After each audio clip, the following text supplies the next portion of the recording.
Have you ever asked yourself, why do some people read sacred texts for years and remain unchanged, while others read a single sentence and experience a complete shift in consciousness?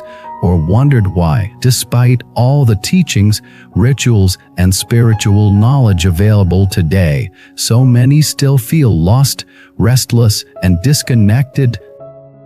Welcome back to the channel. I'm truly honored you're here, because what we're diving into today is not only sacred, but deeply practical. It's about how transformation truly begins, not in the head, not in the lips, but in the heart. This episode is for every seeker who has ever felt frustrated on the path, who has ever wondered whether they're doing it right, or who longs for an authentic, unshakable connection to truth.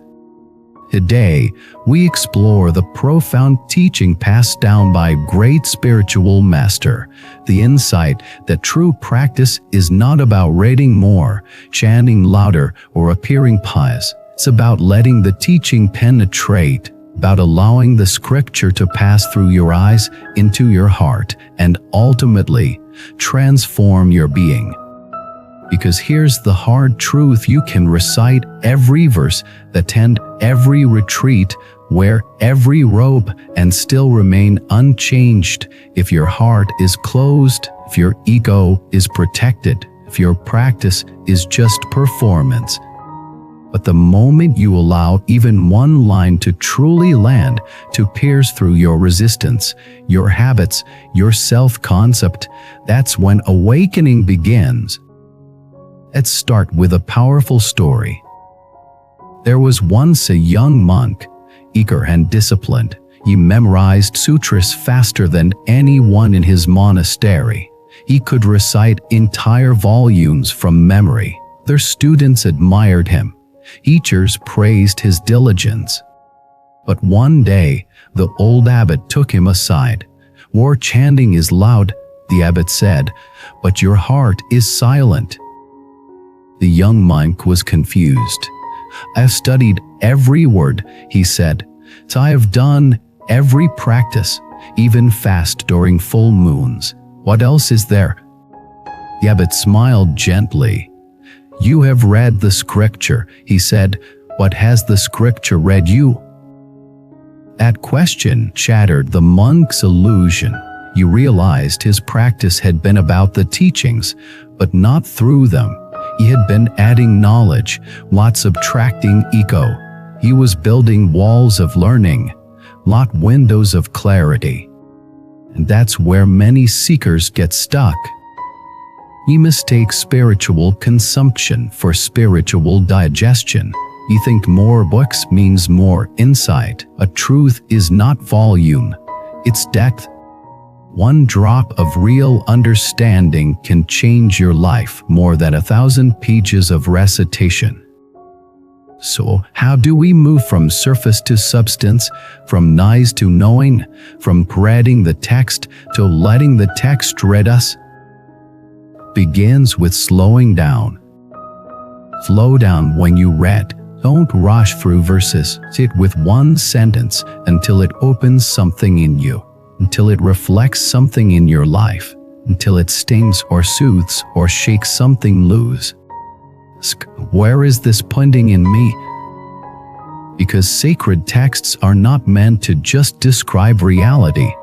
They're meant to reveal it inside you. Next, move from the head to the heart. This means turning reading into feeling. Instead of thinking, "What does this mean?" ask, "Where does this land? Does it humble you? Does it trigger you? Does it comfort or challenge you?" The heart has its own way of recognizing truth. You feel it before you understand it. And when you feel it, stay there. Don't rush to explain. Don't quote it online. Don't use it as spiritual ammunition. Let it work on you. That's real practice. Now, let's go deeper. Many people think spiritual practice is about gaining more peace, more wisdom, more control. But true practice is about losing false certainty, losing rigid identity, losing attachment to being right. The point of the path is not to decorate the ego with spiritual language, it's to dismantle the ego with loving truth. That dismantling can hurt, it can shake everything you thought you knew, can feel like losing yourself. But in that loss, you discover your real self, the one beneath opinions, beneath memory, beneath image. That's what one great teacher meant when he said, when the text enters your heart, it burns the false you so the true you can breathe. Let's talk about a woman named Leah.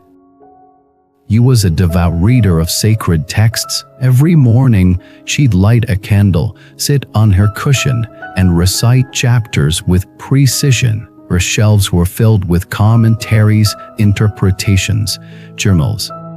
But her life was filled with stress, judgment, and tension. Her husband felt ignored. Her children said she was always angry. He didn't understand. How could someone so spiritual feel so broken? One day, he read a line he had read 100 times before: "Let go of anger, and you shall find peace." But this time, she stopped. He remembered how she had yelled at her daughter that morning. He saw how tightly she held her opinions. He felt the sting of her own contradiction. He didn't finish the chapter. He closed the book. He cried. That day, he didn't read about peace, he tasted it by letting go. From then on, her practice changed. He still read, but now he read with humility, with silence, with the willingness to be changed, not just informed. And her life changed with it. That's the shift we're all being called to make, from performing practice to embodying it. Because at the end of your life, no one will ask how many pages you memorized. They'll feel how you made them feel. They'll remember whether your presence felt safe, whether your words brought healing, whether your silence felt sacred. Those qualities don't come from study alone. They come from surrender, from letting the text be your mirror, your medicine, your fire. Let's now build a daily rhythm that moves you from surface engagement to inner transformation, from simply reading sacred texts to allowing them to shift the very structure of your being. We'll begin with a principle: depth over distance.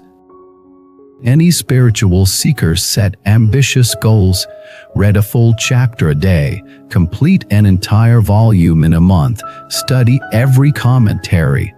But this approach, while intellectually satisfying, often bypasses the most important process: internalization. Instead, adopt the practice of one line, one life. Each day, read one line, just one. Then close the book. Sit with it. Let it echo inside you. Ask yourself, what does this awaken in me today? Maybe it brings up a memory, regret, question, calling. Maybe it stirs something you've avoided for years. Don't run from it. Don't rush to journal. Just be with it. That's how scripture becomes alive, not on the page, but in your body, your relationships, your decisions. And take the second step: embodied reflection. Let's say your one line today was, "Compassion is stronger than judgment." Spend your day watching for moments to practice it. When a driver cuts you off, when your coworker forgets a deadline, when your spouse says something careless, that's your real scripture class. That's the temple. That's the Dharma gate. Each reaction is your test. Each test is your opportunity. Each opportunity is a doorway to presence. And if you fail, if you react, if you snap, That too is scripture. It reveals where your work still lies. No shame, no performance, just presence. This is where spirituality becomes real, not in the shrine, but in the street, not in theory, but in conflict, the heartbreak, the exact moment when your old self wants to react and your new self tries to breathe. That breath, that sacred pulse, that's where awakening begins. Now let's go even deeper. One of the most overlooked practices is sacred listening. When we read, we often engage with the words. But what about the space between the words? What about the silence beneath the verse? After reading your one line, sit quietly. Listen, not for voices, not for visions, but for the inner shift, the softening, the clarity, the pull toward action. Sometimes, the most powerful insights don't come in words. They come in waves, the feelings, in a sudden release of tension, the tear, the breath you didn't know you were holding. That's the soul responding. Bear it. The next step is application over accumulation. So many seekers fall into the trap of hoarding knowledge. They read all the masters. They attend every retreat. They quote ancient texts with fluency. But if you ask, what have you become from all this? They hesitate. Your wisdom is simple, rounded. It shows up not in how much you know, but in how gently you speak, how present you are with pain, how willing you are to not have the last word. So choose application. Don't ask, what else can I learn, until you've asked, how can I live what I already know? This is what the old masters did. They didn't chase teachings.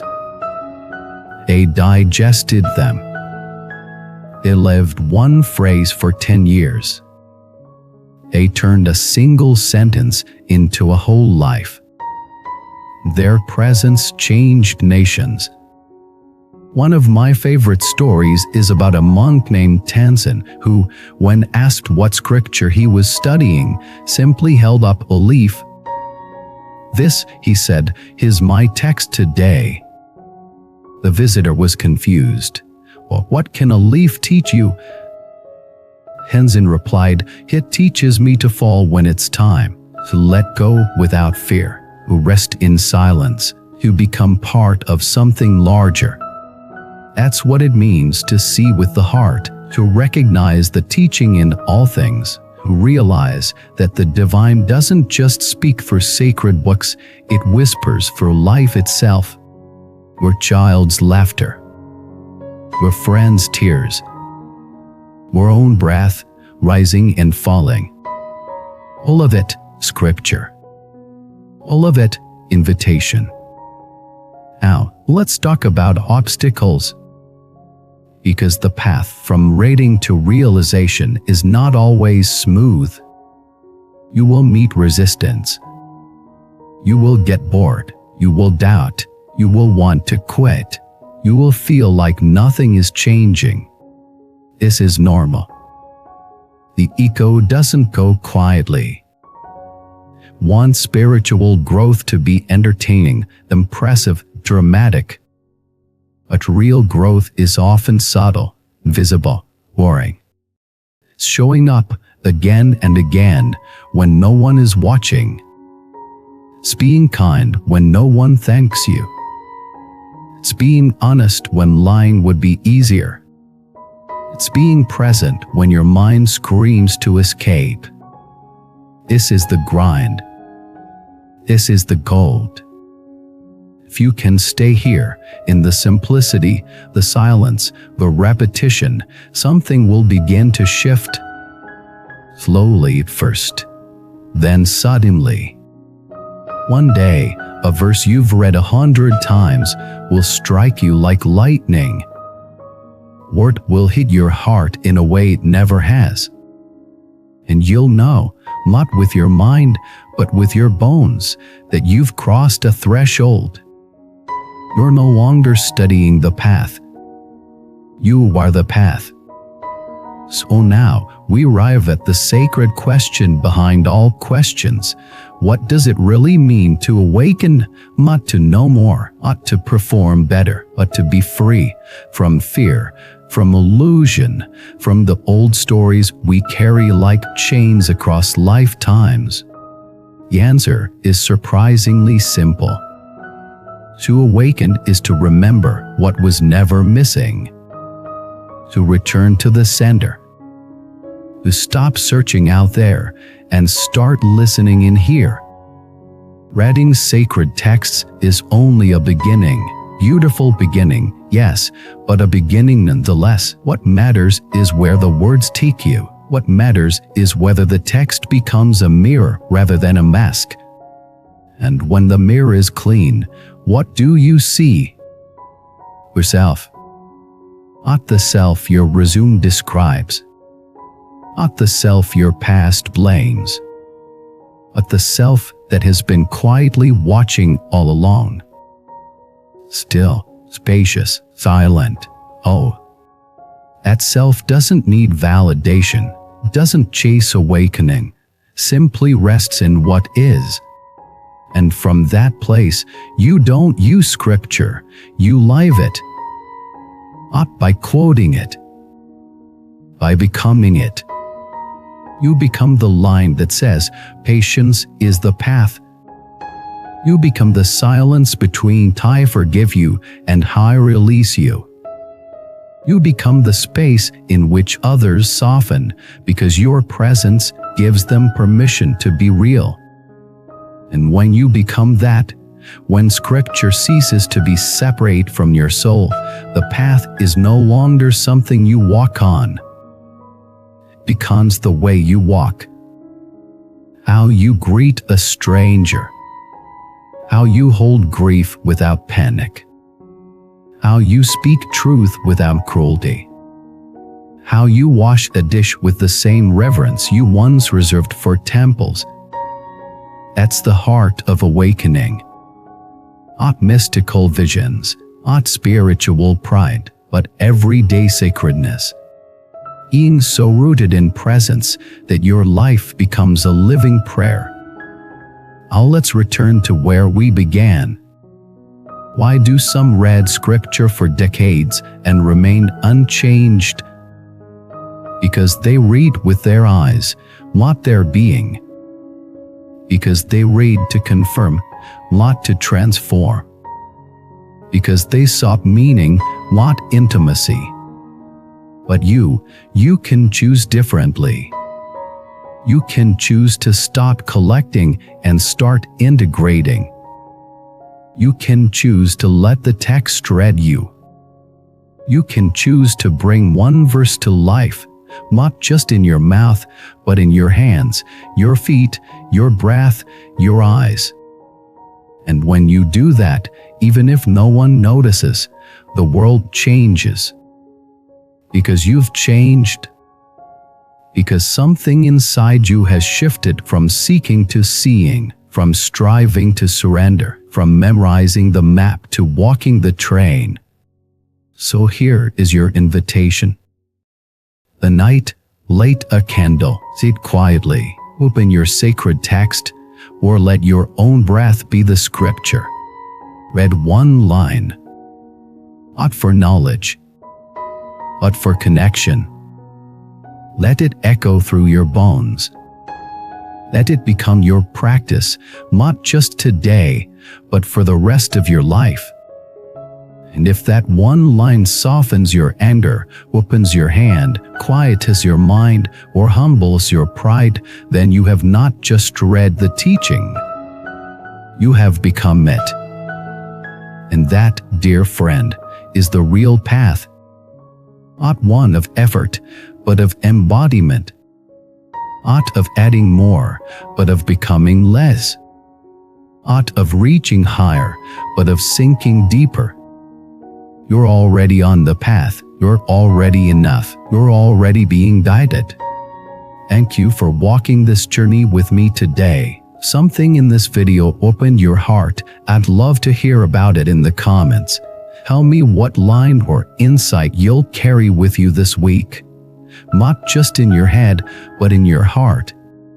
And if this message reminded you of someone, a fellow seeker, a friend, a teacher, share it with them. Let it ripple. Don't forget to like, comment, and subscribe. Your presence and participation help this channel continue to grow and share messages that matter. Thank you for watching this video, and remember, awakening doesn't begin when you understand the teaching. It begins when you become it. Before you leave, here's something special. In Buddhism, we believe that every encounter carries a deeper meaning. Would you like to discover your true soul connection, the one written into your destiny? Take the Soulmate Test today and unveil the hidden truths of your journey. Click the link below and begin your path now. http://soulmate. You wisdom more, come, white.